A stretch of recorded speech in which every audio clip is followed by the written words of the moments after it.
Azeroth!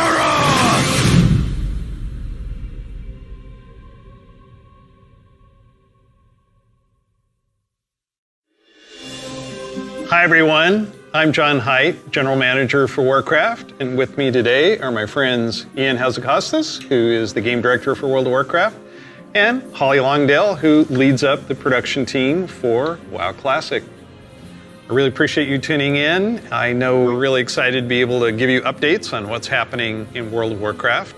But first I want to thank our community for all the feedback you've given us this year, and especially our Community Council. You've helped shape and influence the updates that we've done recently and what you're going to see in the upcoming year.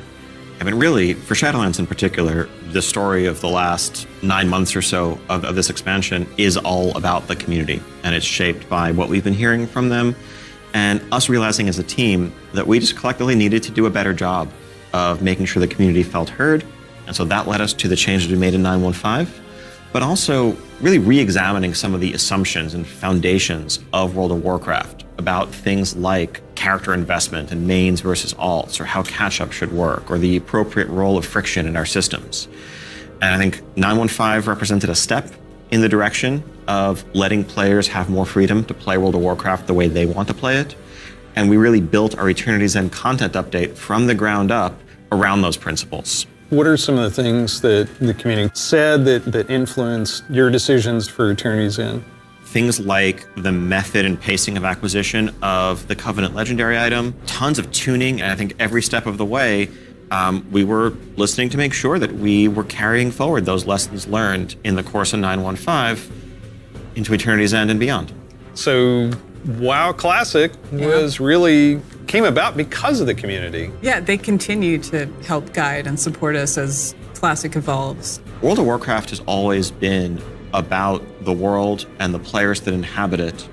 And we are in a lot of ways curators and caretakers of that journey and of that experience. And so once this Classic community formed and grew, we had to listen to them. It's this tide of listening to the community and paying attention to what is a good experience for our players now. And where we really saw a sea change in this idea is with our Season of Mastery realm, which is a Season of Fresh Start Classic. And initially we were talking about it like it was going to be like a fresh start. Let's try this experiment in a season. It'll be about a year long. And then when the community found out about it, we started seeing this upswell. Yeah, the team just took that idea and ran with it and turned, what started out as a small community project into this Soul of Iron system that became a centerpiece of Season of Mastery and a whole new opt-in hardcore mode that we've seen communities built around. Lots of, thrilling victory and painful defeat. 5 hours. I made it 5 hours. Yeah. And it continues, like Burning Crusade Classic. We wanted to balance the Paladin seals between Horde and Alliance, so we made an addition there. We wouldn't have gotten there without the community's input. So, influence the community, you've got another update, and pretty significant controversial change for this. Yeah, cross-faction play coming in 9.25. Which is on our public test ROM now as a big centerpiece. Ian, cross-faction. Yep. You're breaking with a 17-year tradition. Yeah, it's something. It was not an easily made decision by any means, and I think this is another one of those areas where really we try to take to heart community feedback and requests and ask ourselves as a team whether there's a way to accommodate such an earnestly held desire and still feel like we're being true to the roots of the game. I think players desire to play with their friends who might prefer a different faction, or to play with the faction that they more closely identify with, even though their raid group is elsewhere. It's really important for me. I play a lot of alts, and I love absorbing the story for each race, and having that ability to play with all of my friends across factions is fantastic. At the end of the day, the battle cry is for the Horde. It's not against the Alliance. It's not death to the Alliance. It's about pride in one's faction, and I think there's a way to preserve that and even strengthen that while giving players the ability to make the same choice we've seen the greatest heroes make time and time again. I can't wait to do this. I'm seeing a lot of my friends that I never knew had a max level character in the other faction suddenly come out of the woodwork. And then, with these cross-faction groups, many of them are going to be diving into something new that we're doing to kind of cap off Shadowlands, a Season 4. Kind of a remix, a bit of a greatest hits, revisiting all of our raid zones across the expansion, bringing in some familiar older favorites into the Mythic Plus rotation, And we recognize this is kind of a closing chapter, a little bit of a send-off to Shadowlands. As everyone gets ready for what happens next, and what will come next, want to give a fun new challenge for everyone to sink their teeth into.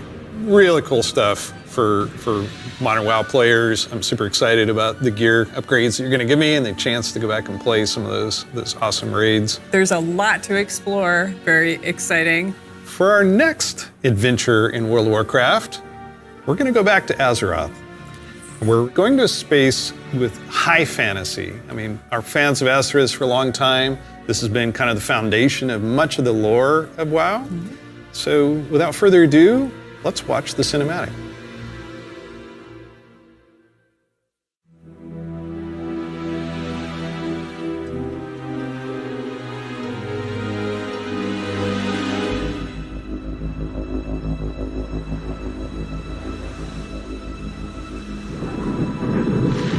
The world has been sundered.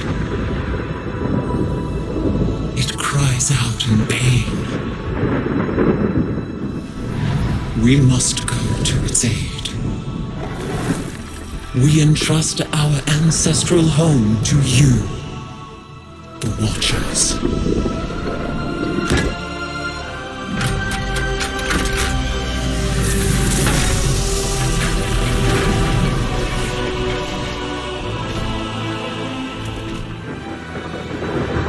Let the land slumber, hidden even from our own eyes.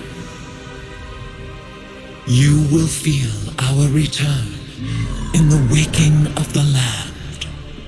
Then you must light the beacon of Tearhold, lest the path home be lost to us forever.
is healing. But her fate is yet uncertain.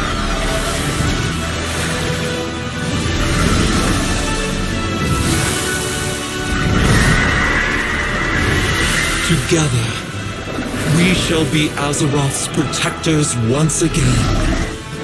Here, the new age of dragons shall begin.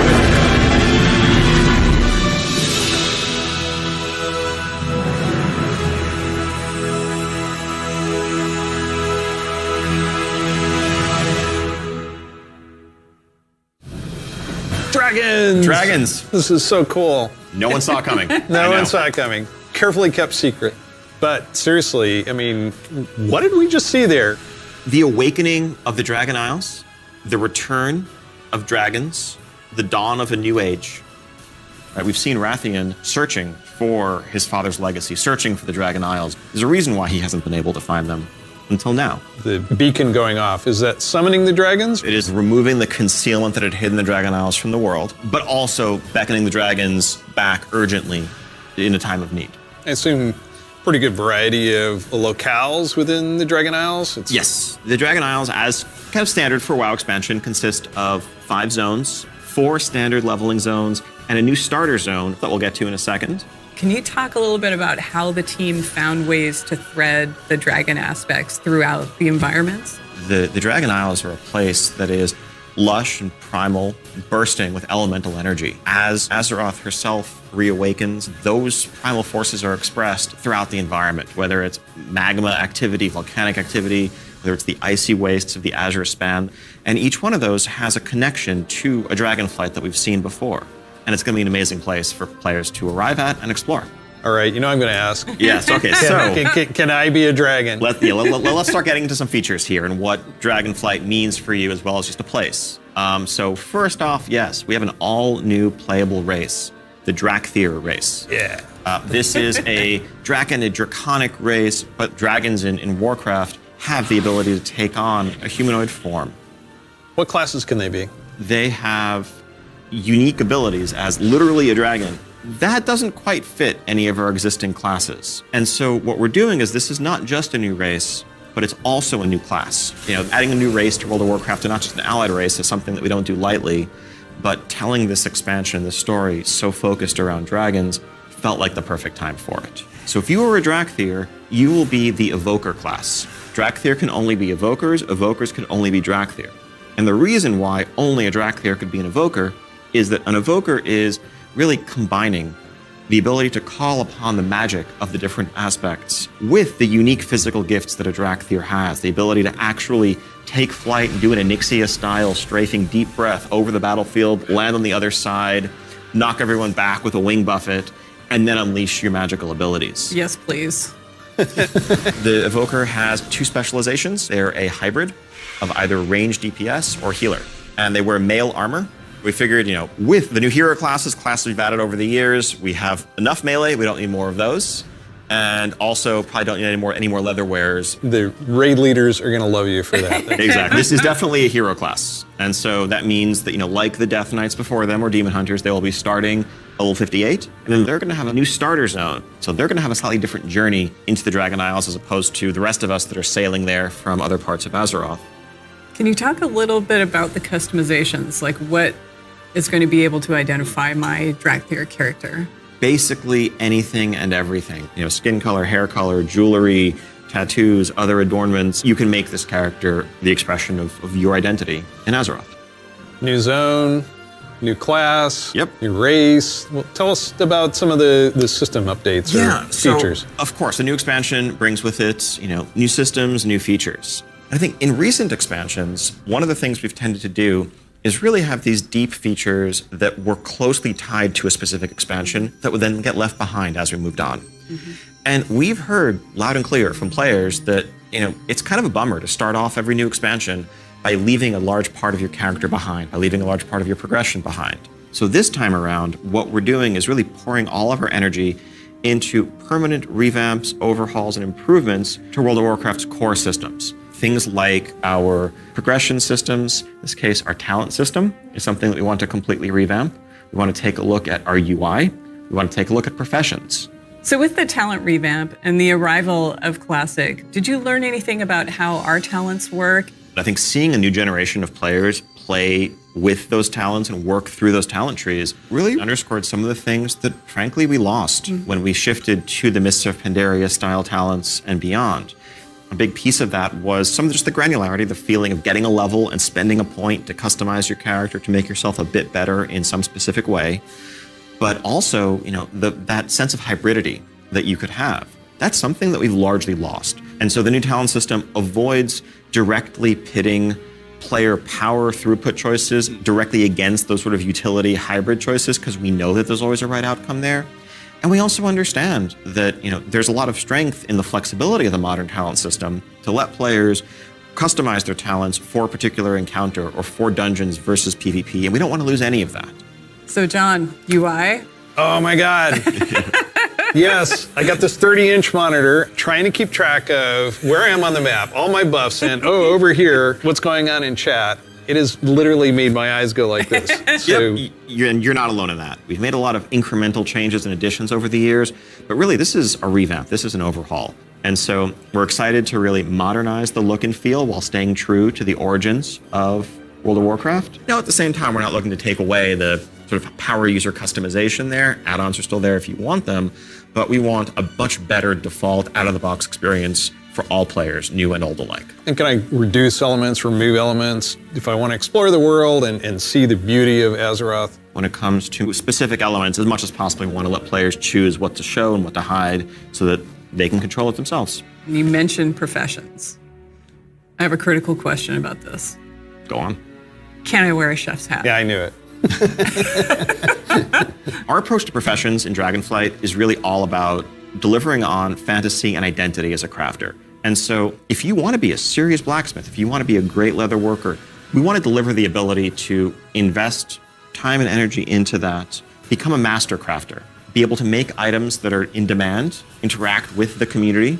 One of the big pieces that we want to do to support that is a new work order system to have a bit more convenience than just spamming trade chat all day. But if you are someone, you're not yourself a blacksmith, but you have a bunch of mats and you want them forged into a great sword, you can put that work order up, list your mats, offer a commission, and a skilled blacksmith can come along and make you the weapon of your dreams. I think we left out one thing, though. You can be a Drakthir, go to Dragon Isles. Can I have a dragon? What's the fantasy of dragons, if not soaring over the lands? And so we're really excited to introduce a feature that we're calling dragon riding. It's dynamic with everything from momentum to dive bombs, the ability to just sort of build that speed up and feel the world rushing past you in a way that should be much more exciting than traditional flight that we've made available in the past, but that's also available for players through a customizable dragon mount right from the start. So this is a skill you learn over time, right, to become an awesome dragon rider? Yes, you'll be able to sort of upgrade aspects of your flight, but you will have this new form of flight from the start. And the dragon companion that you have is, of course, very thoroughly customizable, which is a new thing for us for mounts. This is not just a generic dragon that everyone has, but a drake that is yours. What do you want its scales to look like, horns, the shape of its head, other attachments, armor pieces, and more. Take your pick. This is so cool. So the Dragonflight expansion is going to see players leveling to 70, going to the all-new continent of the Dragon Isles, which consists of 5 zones, 4 standard leveling zones, and a new starter zone for our Drakthir class, as well as a range of systems revamps, such as a new talent system, an overhaul and update to our UI, and an entirely fresh look at professions with more depth than ever before. Also getting around the Dragon Isles is going to come in the form of dragon riding, which lets you customize and upgrade your own mount so that you can fly in a sense from the start. And of course, as with any new expansion, we have a new set of dungeons, a raid, and much more to come. We also have an alpha that will be starting up in the future. Check out our website for more information and keep an eye out for those opt-in signups if you want to help us test out Dragonflight and give us even more feedback to make it better. We do have a deep dive that follows this, so please stay around. Classic players, we haven't forgotten about you. You could probably guess where we're going to go next. One of the all-time favorite expansions for World of Warcraft. Let's watch the cinematic.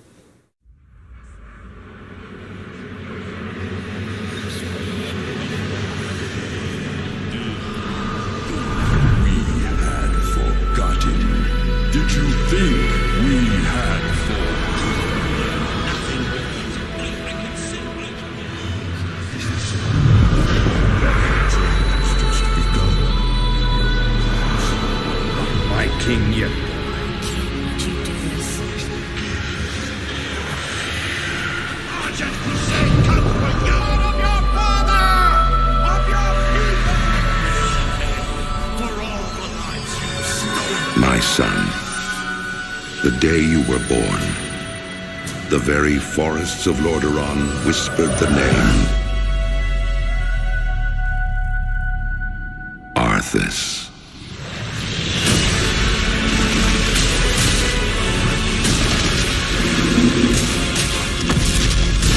When my days have come to an end, you shall be king.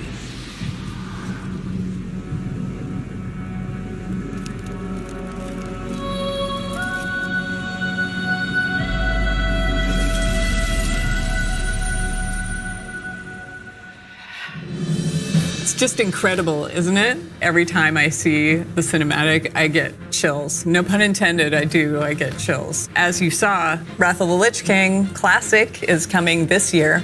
It brings back so many memories. When you see that cinematic, what do you remember from Wrath of the Lich King? Anytime you want to talk about undead frozen dragons, how can you not go back to Sindragosa as the source? That was the first expansion I played with my youngest son. So I can remember on that platform, black goo and chunks of ice falling off and having to repeat that battle with the Lich King. But when we finally downed him, it was such an incredible moment. He jumped up out of his room and I jumped up out of my office. We're like, yeah, did it. So it's a very lasting tale for me.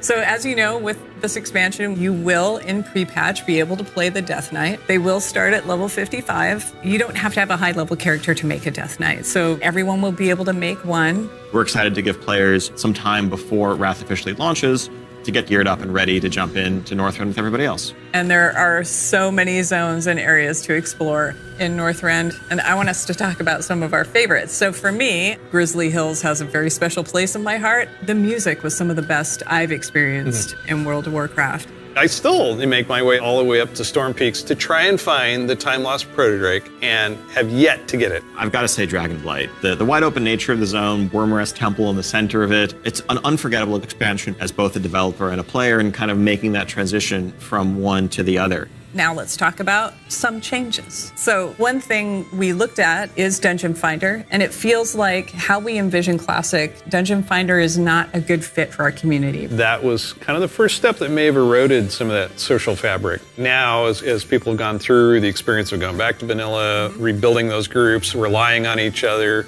not wanting necessarily a random participant just to show up and then leave. Yep. Yeah, that makes total sense. But today, you can do that in Shadowlands. You'll be able to do that in Dragonflight. It's a self-selected group of people who specifically want that different experience. Yes. Let's make sure that's what we continue to give them. That leads right into arena teams in Burning Crusade Classic.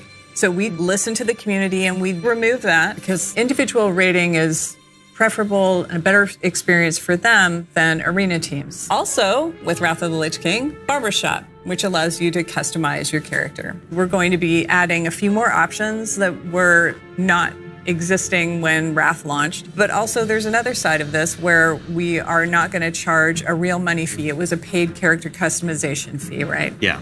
It seems the right thing to do that just be available in-game for gold and we add more options to it, right? It's sort of like spell batching in a sense. There's a lot of technical advancements and it's not about the philosophy of what makes Classic classic and what brings people together. It's just what's the better experience, and let's not artificially restrict something that we can provide a better version of just for the sake of nostalgia. And we're happy to say this is one of those cases. So Wrath, the level cap's being increased to level 80, so we'll be introducing a level 70 boost so that players who want to get in with their friends or just explore Northrend right away will be able to do that. You can't apply it to a Death Knight, but you will be able to use it otherwise.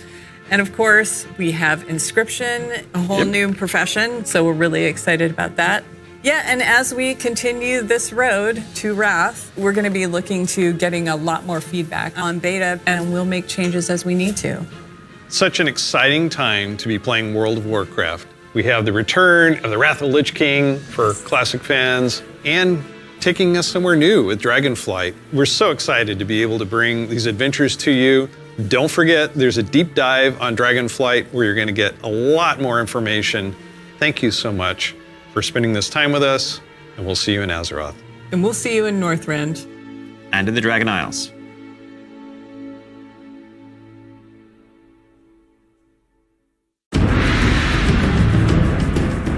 Hi there. Welcome to the Dragonflight Deep Dive. I'm Steve Denuser. And I'm Taryn Gregory. Starting it off here, we're going to talk about the setting and the story of Dragonflight. We've got this great expansion, exciting pre-render trailer that everyone just watched. So let's talk about the setting for Dragonflight, the Dragon Isles. Dragon Isles have been known for a long time in Warcraft history as a mysterious place where the dragons came from long ago, but we never knew much more than that. We're going to this place that is kind of the broodlands of all the Dragonflights, the place where they nested, where they built their civilization. The Dragon Isles was the center of the Dragon's kingdom when the world was young and the mortal races were just starting to form kingdoms of their own.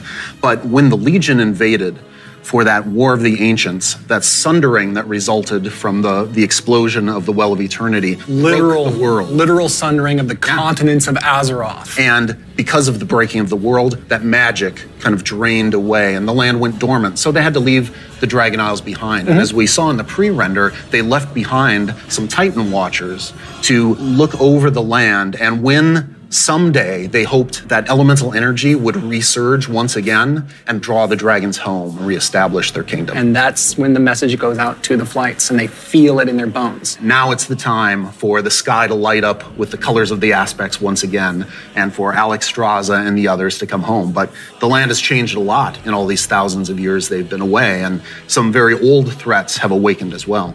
We're looking into the culture of dragons as they exist in Warcraft. Dragons as we know them today were very different in the early past, the early history of Azeroth. They were much more primitive, much more savage, what we now know as proto-dragons. And then some of the dragons were empowered to become the aspects. The green flight, red flight, blue flight, bronze flight, black flight, each with unique powers, each with the ability to protect the world in different ways. These pillars of draconic power appointed to defend Azeroth from threats within and without. Dragons used that power both for good in the case of most of the aspects, but also for nefarious reasons in the case of the Black Dragonflight led by Neltharion, who would become Deathwing. And what we will find in Dragonflight is that some of these ancient divisions run deep. And so it begs the question, where do we go from here? If this is an opportunity to reclaim their legacy, to be the protectors, as the cinematic mentioned, that they once were.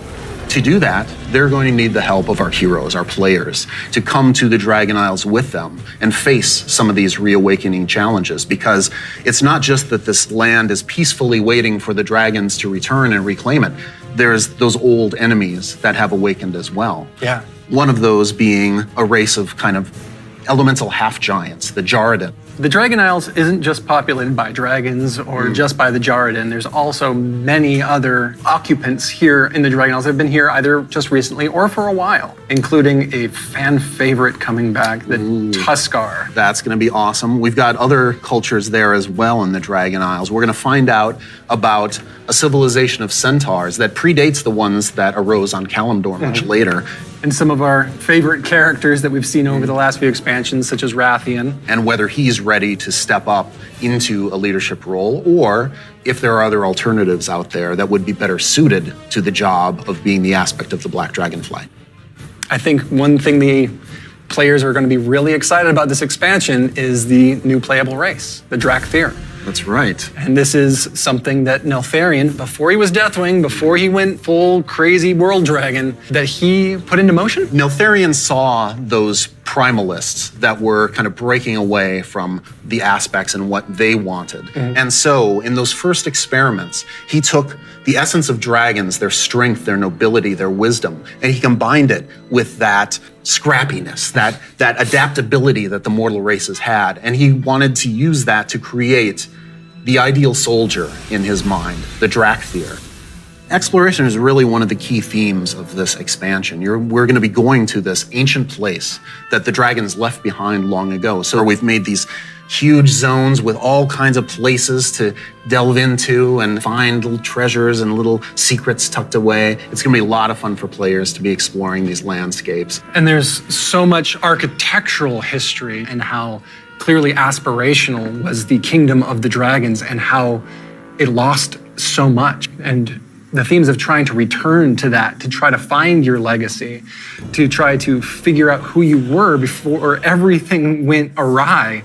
But there's questions, thematic questions of What does it mean to be true to your legacy? Are we going to repeat the mistakes of the past? The dragons have had to learn those lessons just like the mortal kingdoms have had to. And I think that's one of the reasons why the dragons see this now as the time that they have to return and they have to step up once again as protectors of Azeroth. We're helping the dragons because the dragons have helped us in the past too. So by using the Explorers League and the Reliquary together, that allows us to delve into some of that history. And when I look upon the Dragon Isles and all of its visual splendor, I get so excited for the prospect of a truly Azerothian adventure alongside Calicos, along with Rathian, Ebonhorn, with Ysera's daughter Marithra, as each one of them is trying to find their own flight. I am taken by the exploration and the potential for adventure and just new horizons within this world. There's going to be old stories from that time past, that history that only the dragons knew for the longest time. We're going to be able to explore that. It really feels like just a breath of fresh air. So now we're going to turn things over to some of our colleagues who will take you on that deep dive into the locations and the features of Dragonflight. Hello, I'm Stephanie. I'm Josh. I'm Jackie. And I'm Gary. And we're part of the teams that are building the first two zones that you'll encounter in the Dragon Isles, the Waking Shore and the Onaran Plains. The very first zone in Dragonflight you're going to come to is the Waking Shores. It's wild, untamed land. It's waking up around you too, and the elements are just going crazy. The art team again has hit it out of the park. You'll see like a lava mountain flowing in through the beach, giant proto-dragons swooping down, gobbling up members of your expedition. We have such rife opportunities to show elementals rising up because of the crazy magic that's flying around. The one of the things I love is just how you get to the Dragon Isles, right? So you're going to get on your boat in Stormwind or Orgrimmar, and the first thing you do is sail between like the dragon ruin architectures. The boats come right alongside each other. You can jump from one boat to the other and just start causing havoc on the other faction's boat. For those who love PvP, this is a great opportunity for War Mode. It's free for all out there. It's going to be great. But it's okay. There's an innkeeper on the beach so that if you're in that situation and you don't want to be in war mode anymore, you can just hop out right there. The Reliquary and the Explorers League are working together. The Horde and Alliance are sending an expedition together. It's not the military, it's not the soldiers. This is the scientists, the settlers exploring this new land. So it's a lot more optimistic tone. One of my favorite things about the Waking Shores is the Red Dragonflight, led by Queen Alexstrasza, the Lifebinder. They have the mandate of nurturing and protecting all life, which means Horde and Alliance, Gorloks, trolls, everybody. So they take that duty seriously. When the Horde and the Alliance come to the Waking Shores, they want to be there to help guide the people through the new land and welcome them. But they're not the only one in the Waking Shores. We have the ancestral home of the Black Dragonflight there too, which has fallen on tough times since Deathwing's descent. And so Rathian's coming over to the Isles with us, and he's going to try and come to terms with the state of the Dragonflight, which is a few loyal Draconids and Dragon Spawn trying to hold their ground. What can the future of the Dragonflight be if it's just Rathian? Because it's not just the dragons that are coming back to the Dragon Isles, but also their longtime rival, the Jarden. I love the Jarden so much. They're half giants that wield the power of magma. And when the Waking Shores and the Dragon Isles went to slumber, they also slumbered. They're back now, and they are ready to raise chaos. Yeah, they're massive. They're riding giant lava mammoths, parading around, just stomping on your face. And they were the enemies of the Dragonflight for so long. They fought against the Red Dragonflight, hunted dragons down, and they're really taking this opportunity to rise up. As the Red Dragonflight have the mandate of nurturing life, they don't want to just stomp out the Jarden completely, but they want to make sure that they don't have the power to affect those around them negatively, to make sure they don't go on a rampage and destroy the ecosystem that has been created here. And so those are awesome things in the Waking Shore, but Steph, there really is only one right answer for the best thing in Waking Shores, right? What? This is true. Ducks. We finally have those webbed feet hooligans in our game. We cracked the technology. They We've got them figure in. it out. They Yep. can fly. You should be proud. Thank you. It's going to be awesome. The Onaran Plains come right after the Waking Shores. It's so breathtaking at first glance. The Onaran Plains are big, wide open plains, and the player is going to be constricted a little bit, and then you see this big contrast of a zone. We don't always get that opportunity, that cinematic moment where the player can have a framed view when they see this area. Come out and you got that postcard shot love of that. the plains.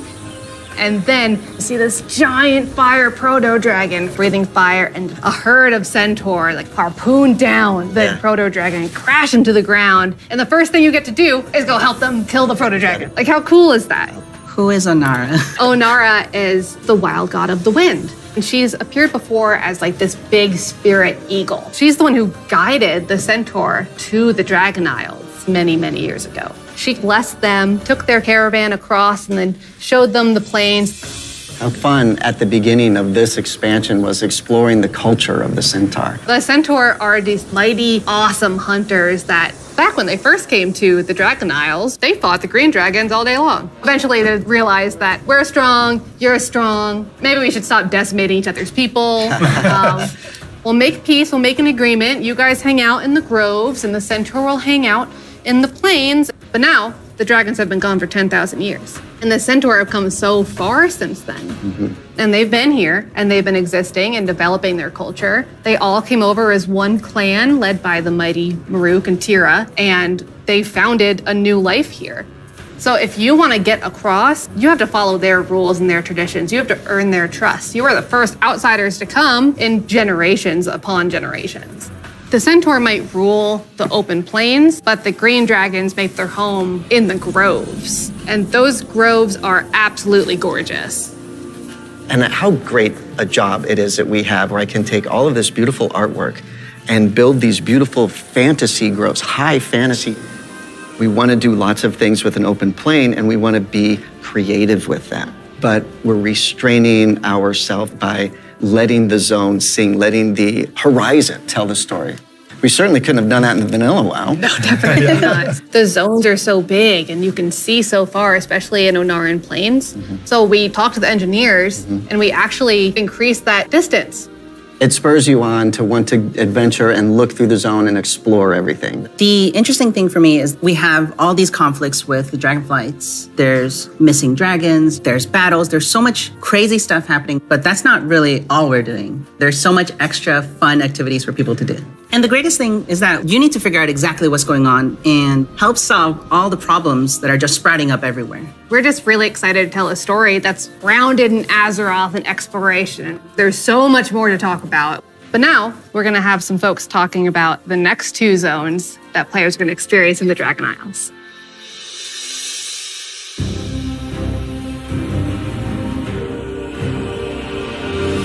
Hello, everyone. My name is Kate. I'm Christy. I'm Kate.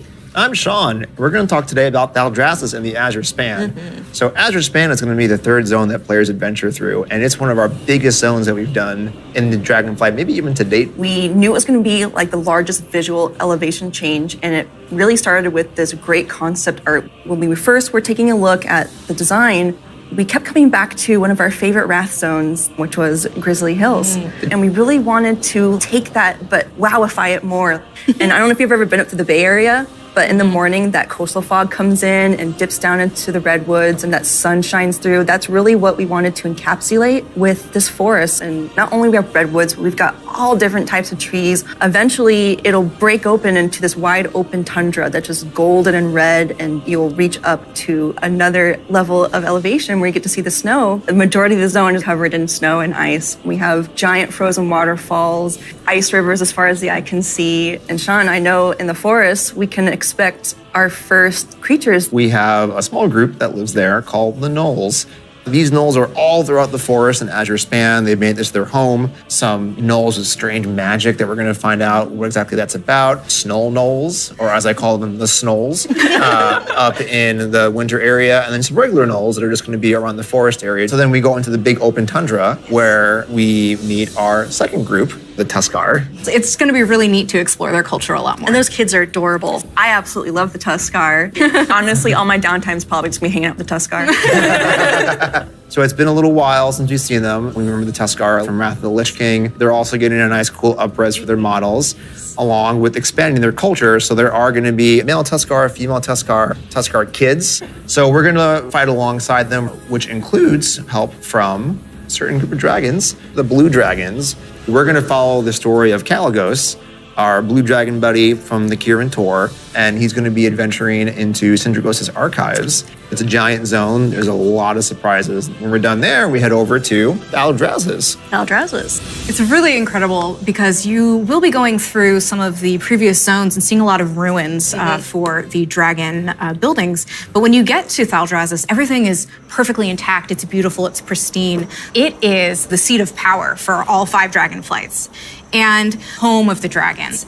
It feels that way with the huge vertical mountains. We've got these great cave systems where you may end up finding little dragon hordes. My favorite dragonflight right now is the Bronze. They've got a really cool area in Thaldrazis, and their magic is time. There's so many cool story hooks that we could dig into there. There's so many cool gameplay options. And we have a little bit of an adventure for players. It's gonna be a lot of fun. Can't wait. We really wanted it to feel like their old stomping grounds. One of the really cool features is going to be the main city and player hub for this expansion, Valdraken. It is a culmination of all of the dragon's efforts to put together what a city would look like. So we ended up having a bunch of really fun small vignettes where you can see that the blue dragonflight is hosting a public library, and the red and green dragonflights both have their own separate gardens. We'll also have some convenience services for players, including an auction house in the city, which will be really nice if you're looking for more exotic wares. The thing that really sold me on Thaldrazis was the initial concept art we got of Tierhold. Oh, yeah. Wow. And this is a 10,000-year-old Titan technological marvel. Tierhold has these awesome aqueducts that actually come out from the structure all the way to the city across the valley. And in the cinematic, there's just this amazing shot where you see Alexstrasza swoop under one of them, and there's splashes of water cresting across her wings. So when players are flying around themselves, they get to have their Alexstrasza moment. What an incredible place, and filled with so much history. Tierhold was built by Tyr. He was a Titan Keeper back in the day who helped the Aspects fight Galakrond. And when they settled on the Dragon Isles, he built this facility.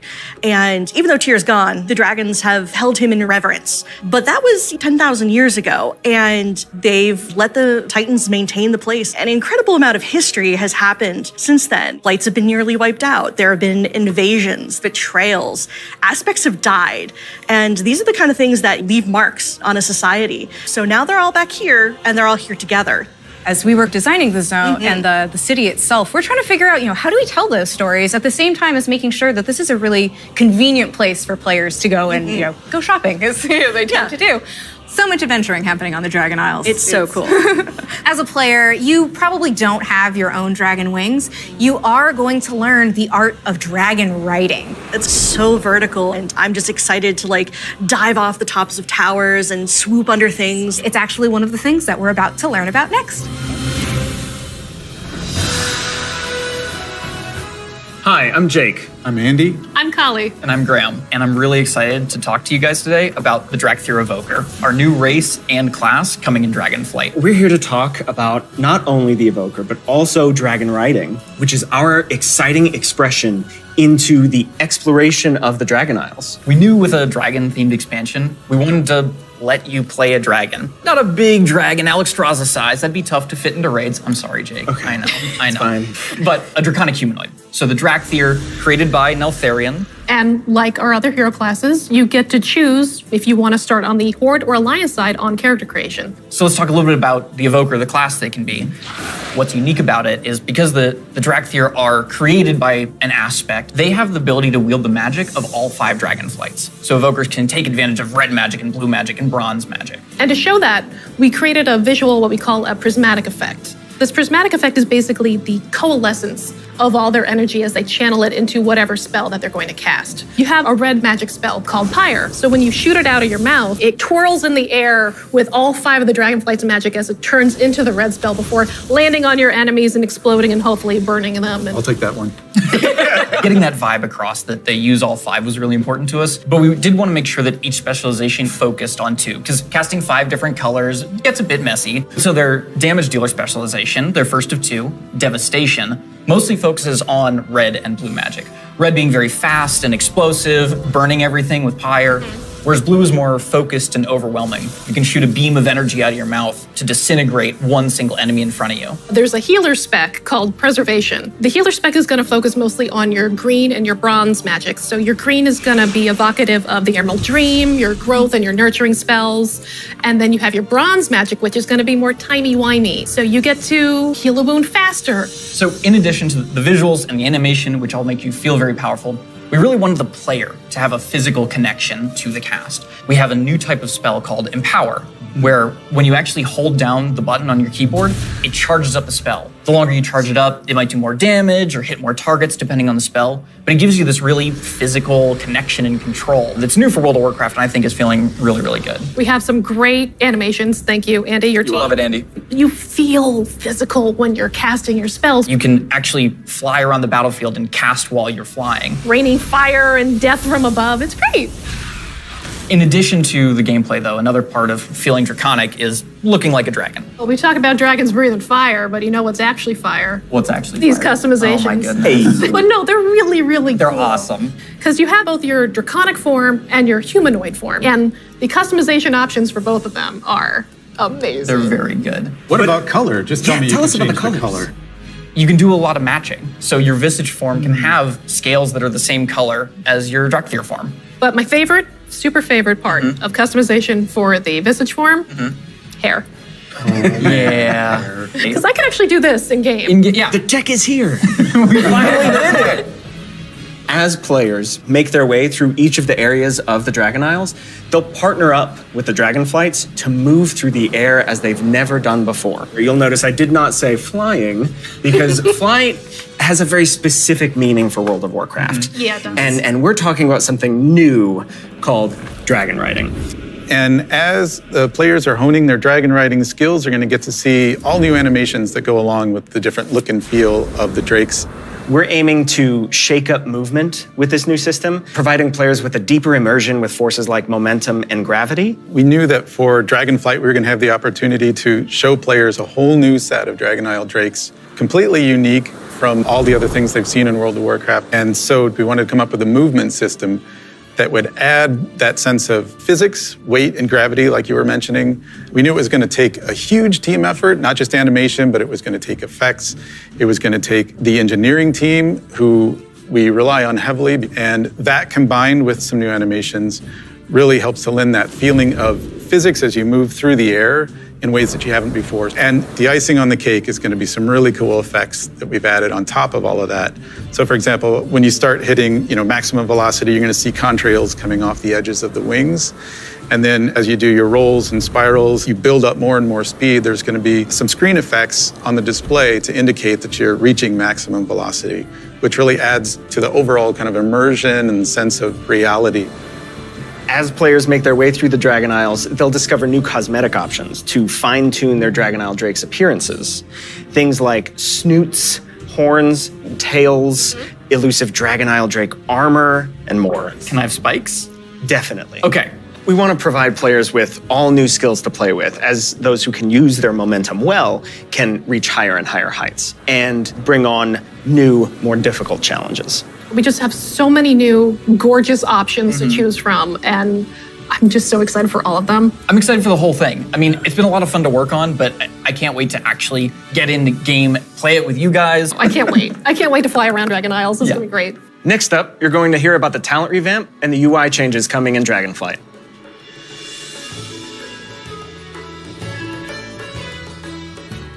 Hello, my name is Brian. I'm Crash. I'm Jay. And I'm Laura. We are very excited to share we are finally revamping the WoW HUD UI. And it is also time for a major revamp to talents and specializations. I have a big question for the group. How long do you think it took for us to finally revamp the WoW HUD? My guess is like 15 years.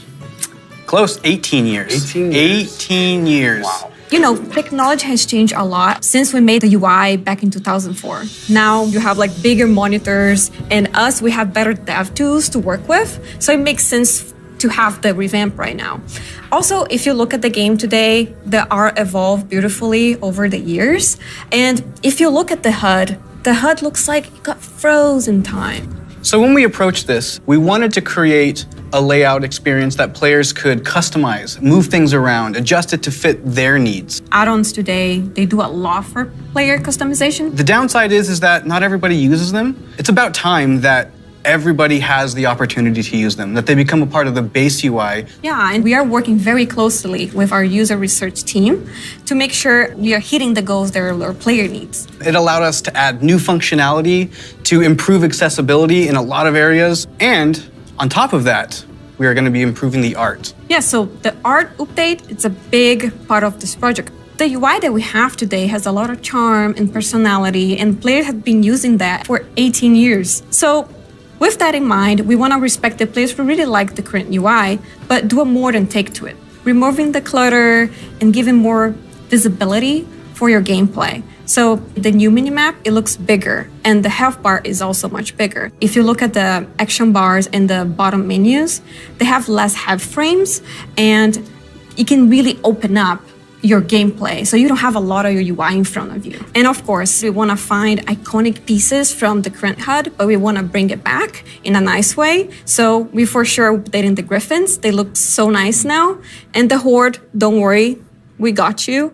You're going to have your version as well. So let's talk about the edit mode. We are putting a mode in that will let players move various HUD elements around on the screen. So I'm able to move the mini-map, say, from the right corner all the way over to the left corner. Or if I want to bring my action bars from the bottom and kind of put them more in the center by my character, those are all things that I'll be able to do? Absolutely. And each of those different components will have various sets of options that you'll be able to work with. They'll be able to save it, edit it, copy it, name it. Also, it'll remember which spec you're in. So if you're someone who jumps around a lot, as you switch, it will switch to whatever HUD layout you have for that spec. This is an ongoing project. We're going to keep working on it. So we really want to hear back from you. A project that we're all excited about that we've been collaborating a lot on is something that's pretty UI intensive, and that's the talent system. It hadn't changed in a long time, like you said before. And we really started with, how can we have players have more choice over what their character has? As you level up, we give you a new spell or a new ability, something that kind of makes you stronger, but it's determined by the designers. We decide the order. Yeah, we started looking for a system that would give players a much wider set of options. And after looking at all those things, what we really returned back to was the idea of trees. But it's actually two trees. We have a class tree that offer different class utility, and then we have a spec tree that is focused on performing your role, whether that's damage, tank, or healing. Can I just jump in and say that I personally am super excited about having trees come back. There's a big nostalgia hit for me. As we said, we have these two trees because we feel like picking a specialization is a really important part of your World of Warcraft character now. And so we want to make sure that when you choose that, it kind of affects the tree in some way. Yeah, as soon as you open your talent tree, you'll see something new. The class side will have some abilities filled out for free, just kind of starting you off in that spec you've chosen, but then you'll have your first point to spend in the class tree, which could be something related to that spec or role, or it could be something from elsewhere in the class. There's a lot of things that we can do here, and part of that is encouraging players to perhaps make combinations that they've never really been able to see in the game before. This is an opportunity to put a lot more art and fantasy in the actual talent UI itself. You have seen that a lot through most recent expansions, but not at the base UI. We want you to be able to tinker with it. We want you to be able to make a lot of changes at a lot of times and not necessarily have to commit. The power really is coming back to the player. It's not something we want people to feel locked into. And so one of the things that we'll be preserving is the ability to change these talents at the same kind of frequency that you do now. Yeah, the old school players, when you see trees this time, just think, yeah, I'll go from my raid night to my arena match and figure out what I think is the best for both of those. And that's a process we want to make really fluid. So we're building a save load feature that lets you create your build, name it, save it, and then load it up very quickly and freely. Talents were really about the breadth of options. We've made all these different cool things over the years, but when are they at their coolest? It's when players can hold the building blocks of what can make up their class, their spec, and put them together in a way that works for them. So these are really cool features that we've been working long and hard on, and we're very excited about them. And it's just an early preview of the things we've been doing. We can't wait to see the reaction that you have to them, and please reach out to us and let us know your thoughts on them. And next up, we're going to talk about professions in Dragonflight.